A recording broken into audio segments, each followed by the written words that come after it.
Hello everybody and welcome to Beyond the Cinema, and today we will be reviewing a brand new film. Thank goodness we've been struggling here in quarantine, and frankly at this point we need to wash Trolls World Tour out of our minds. So today we are reviewing Scoob. Scoob is the 2020 remake of the classic Scooby-Doo franchise, specifically What's New Scooby-Doo, which is a remake of the classic series Scooby-Doo from the 70s or 80s, which of course, as everyone knows, is a remake of 12 Years a Slave. So moving on from there, Scoob, released in 2020. It's the Warner Brothers animated Scooby-Doo feature. It's our wonderful reboot we've gotten, and it really does, it encapsulates everything that you'd think a Scooby-Doo movie would have. It's kind of everything you expect from a Scooby-Doo movie, what you expected from the cartoons when you watched it as a kid, and 1,000 million TV movies you watched also as a kid, and the wonderful live-action films we were blessed with when you were also a kid. But it's here, it's for a modern generation, and it's there for people to enjoy. So the movie Scoob, at its base, is a fun family movie, and basically that's all it is. If you want your kids to sit down and enjoy a movie in front of the television because they're driving you absolutely nuts, then this is the perfect film for that. Beyond that, it's not really anything special. I think that the biggest pro this movie has is probably its recognition of the kind of classic Scooby-Doo bits and pieces. And, you get even the opening montage from the original Scooby-Doo theme song.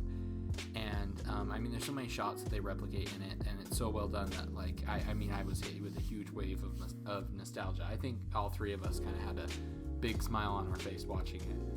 And as far as the characterization goes of all the Scooby-Doo characters, it really is very well done. They all feel so authentically Scooby-Doo, and so it feels like we're revisiting these characters after not seeing them really for years.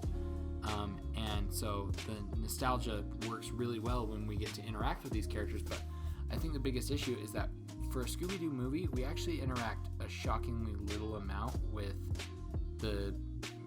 Mystery Inc. and with the kind of the gang. Even Scooby, who is the movie's titular character, is not super focused on.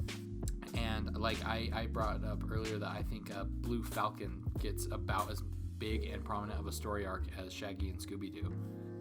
But yeah, like Ethan was saying, I think this film really does a great job, and the directors clearly understand the property that they're working with. They understand the characterization of Scooby and Shaggy, and it really, I think, especially for probably the first act, the first 30 minutes of this film, it feels like you're watching the original show. It's just updated, and it's new, and it's fresh.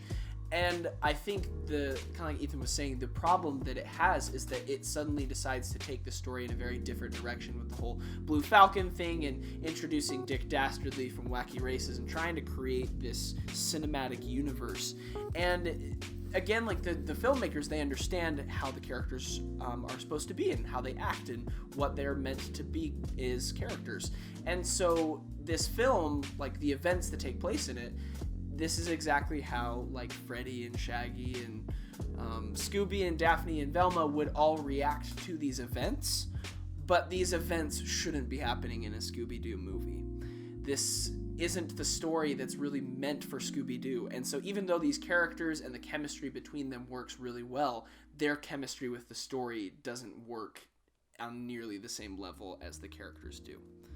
It had quite a few Easter eggs and little tidbits and references that helped us, get back to the good old days and remember that this is still a Scooby-Doo movie. And in particular, I really enjoyed Fred's amazing ascot, the most beloved object in all of Scooby-Doo. I think the real saving grace of this movie is that there's one character who is a female cop with a just banging slamming bod, and I honestly think that raised the movie up several notches for me. And then they reveal that it's actually Dick Dastardly in the movie and the movie's villain, and it got even better from there. That was a major win for me. And that brings me into the movie's humor, because that's how you transition things. And I think that the movie is it's very polarized to me. And I'm not sure this one was intentional, but at one point Scooby cannot say Richard Dastardly's nickname, which is Dick Dastardly, and it leads to a very angry Dick Dastardly shouting Dick several times into the camera in increasing volumes. I'm in 7th grade, so I thought that was quite funny. I don't know. It's funny, but not as funny as I thought it should have been. So, like, seconding what Ethan said, I think it's just not as funny as I thought it was going to be, and not as funny as it could have been. Especially with the team of really, really great writers that they had. This is the same people who did the Lego Movie. And so I think that for this movie, I was expecting to go in thinking, like, awesome, like Scooby-Doo, nostalgia, and just being drop dead hilarious like it is in the other movies. Like, I remember watching the Lego Batman movie for the first time, and like there were points where I was like crying, I was laughing so hard, and then I couldn't stop laughing because by the time I was finished laughing at one joke, there was another funny joke that kept me laughing. And this movie didn't have that same kind of engagement. It had funny bits, but it just never quite really like lived up to the name that studio has had in creating like clever family comedy. All right, one last comment on this comedy portion of Scoob, which frankly is an important element in every Scooby-Doo film. They had many pop culture reference jokes in this movie. A lot of them, frankly, did not land. There was references to Netflix and Tinder. You didn't even get a nose breathe, you know? Couldn't even get that.